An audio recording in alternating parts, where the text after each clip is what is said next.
Dan Mas Hasto itu taat hukum dan kooperatif. Dan yang menarik adalah Mas Hasto sudah membuat puluhan video. Itu adalah yang tadi disampaikan itu yang pertama. Akan ada lanjutan puluhan video yang juga di situ akan membongkar dugaan keterlibatan petinggi-petinggi negara kasus korupsi. Dan ini video-video nanti itu kalau diliris akan menggemparkan, Mas, akan mengubah peta pemberantasan korupsi, opini publik, dan luar biasa karena yang akan disebut nama-namanya dan bukti-buktinya nanti sungguh mencengangkan. Dan saya sudah menonton beberapa video tersebut dengan bukti-bukti yang sudah ada. Kedua, saya yakin itu gertak sambal lah. Gertak sambal yang nggak mungkin berani dilakukan. Kedua, pasti tidak ada juga. Bagaimana ketika orang korupsi di videoin, kayak bikin sandiwara kan, kayak bikin sinetron. Dia berani bertaruh saya di sini nih. Saya yakin 1.000.000% dia tidak akan berani melakukannya. Cuman dia kan shock doang, kaget, tersangka, nggak bisa tidur nih. 1.000.000% juga saya yakin nih bahwa Hasto tidak bisa tidur. Dia bikin orkestrasi lah, dia seperti Bung Karno yang berjuang keadilan. Dia bukan bercerita tentang Bung Karno. Kalau Bung Karno bicara tentang kemerdekaan Republik ini, tapi dia sebagai hari ini orang yang Bung Parno. Bung Parno dia, ya Parno ya, apa aja gitu. Itu. Jadi Bung Hasto ini bisa saya mandatkan sebagai Bung Parno nasional. Ya kan? Karena Parno karena dia nggak bisa tidur, sakit perut.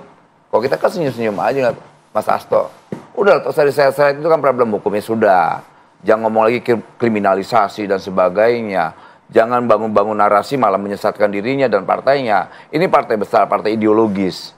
Gitu. Gak mungkin hal-hal yang ideologis menjadi sesuatu yang seakan-akan menjadi rendah gitu loh. Karena perbuatan personal gitu loh. Kemudian itu ada institusi, ada ikatan melekat di dirinya terkait dia sebagai sekjen partai, itu persoalan belakang. Banyak juga tuh orang ketua umum partai, berapa ketua umum partai itu yang ditangkap sama KPK. Biasa aja tuh. Semua juga dulu gertaknya siapapun yang ditersangkakan tadi kepolisian, di KPK, pasti kami akan bongkar. Pas pakai baju oranye sakit perut tuh, diem. Lihat aja nanti, 1.000.000% saya sampaikan di sini. Gak berani Hasto ngakuinnya. Ya, kalau Bung Noel tidak percaya, itu ya dimaklumi. Karena video itu akan mengancam mantan bosnya. Kita lihat aja nanti. Kalau disampaikan tadi ya soal Bung Karno, ingat ada perkataan Bung Karno yang sangat terkenal bahwa perjuangan kalian itu lebih berat kalau aku menghadapi penjajah, tapi kalau kalian menghadapi bangsa sendiri. Artinya apa? Ada bangsa dari kita yang menggunakan cara-cara penjajah, melakukan kriminalisasi, ya, melakukan serangan politik untuk membunuh karakter. Ini kan khas penjajah.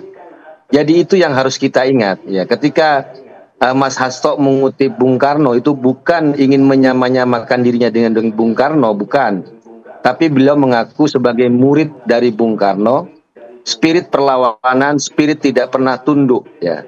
Dan ada buku yang dipegang oleh Bung Hasto waktu itu soal Bung Karno Penyambung Lidah Rakyat, itu karangan ditulis oleh Cindy Adam.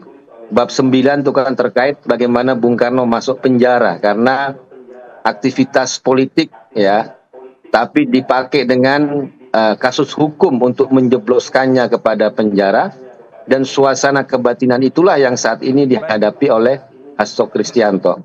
Tapi sekali lagi kasus ini benar-benar akan membuka publik terkait soal pemberantasan korupsi.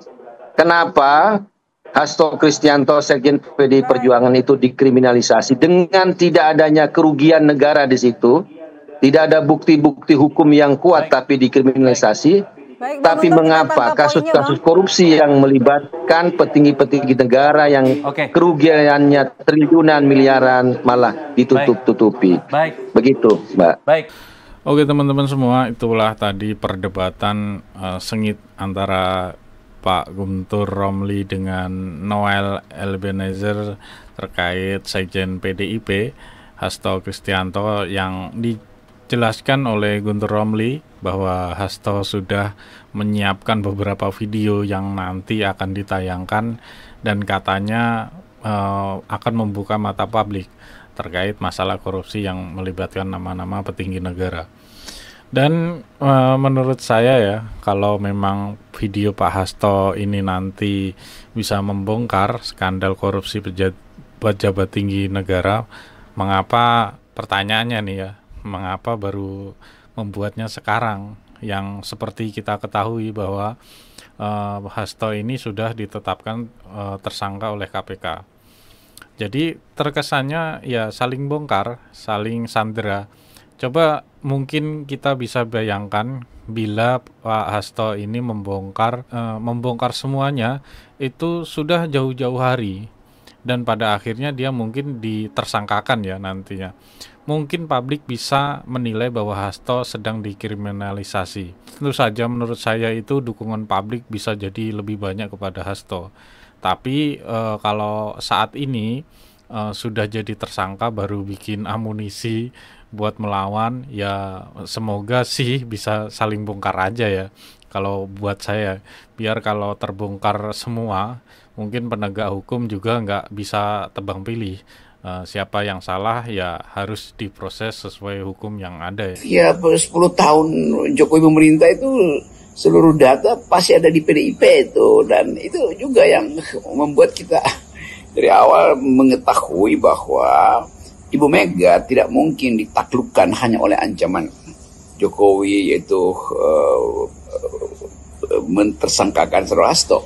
Hasto sebagai sekjen paham dari jarak fenomenologi yang paling dekat apa yang dilakukan oleh Pak Jokowi. Dalam hati mungkin Pak Hasto bilang, I know what you did last summer. Aku tahulah apa yang Anda lakukan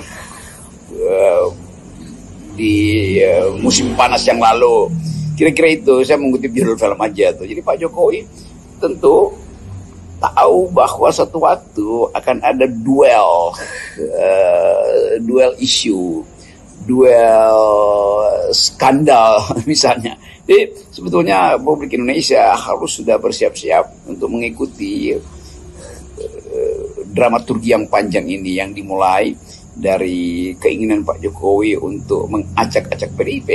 Nah, itu salahnya atau bukan, atau anggap aja itu konyolnya kalau seorang yang berkuasa bertahun-tahun itu akhirnya tidak mampu lagi menahan ambisinya untuk merusak partai yang bagi dia itu bersarang seluruh rahasia hidup dia tuh. Maksudnya rahasia hidup publik dia tuh, yang sangat mungkin juga ada rahasia hidup privatnya. Selalu kita mampu untuk mengintip dalam peristiwa korupsi, selalu ada dimensi skandal di situ, dan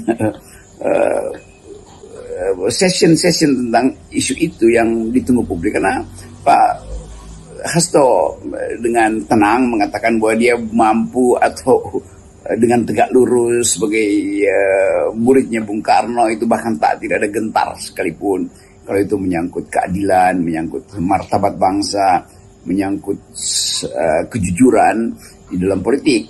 Jadi kelihatannya atau bahkan bisa dipastikan bahwa Pak Hasto tentu siap dengan perang panjang ini, dan perang apa aja ya, itu bukan sekedar perang hukum, bukan sekedar perang politik, tapi dimensi-dimensi lain yang sifatnya skandalus itu, hal yang selalu ada di dalam setiap peristiwa politik itu. Nah itu saya kira yang dimaksudkan oleh Ibu Koni, bahwa data-data itu toh sudah diamankan, dan karena itu nggak perlu takut tuh bahwa itu akan dihilangkan sebagai barang bukti itu, atau sebagai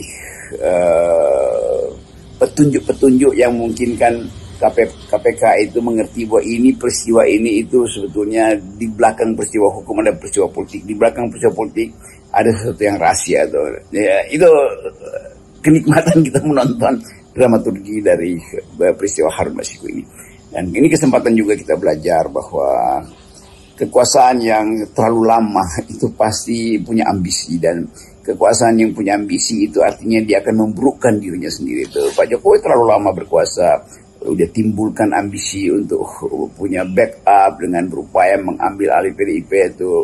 Pak Jokowi tetap punya banyak masalah yang mungkin sekali jadi pertimbangan dia sehingga dia menginginkan supaya politik masih bisa dia kendalikan. Kan itu juga petunjuk terbalik bahwa kalau ada orang ingin mengendalikan sesuatu itu artinya dia tidak ingin rahasianya dibongkar oleh orang lain, karena itu dia mesti ambil alih kan kekuasaan itu. Apalagi dalam soal politik yang selalu banyak skandal maksudnya kemampuan kita untuk membaca politik harus juga didampingi oleh kemampuan kita membaca yang terselubungnya, biasa disebut sebagai skandal.